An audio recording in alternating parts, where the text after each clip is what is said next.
any purchase.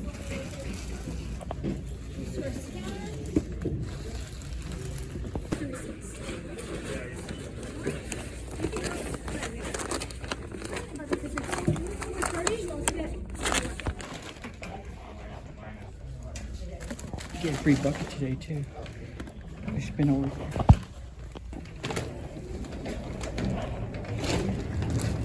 Kind of like an IKEA bag. Pretty awesome. And we got free buckets. I don't know if you heard me earlier. For spinning more than 30. Oh, hey, that's a good shot right there. So it's just like an IKEA bag. It's got like the tarp material, but you also have handles for like if you're gonna hold it like by hand, like shorter one, and you got the longer ones for your shoulder. So I thought it was pretty good. So the other people I know doing something like IKEA, and I love Harbor Freight, so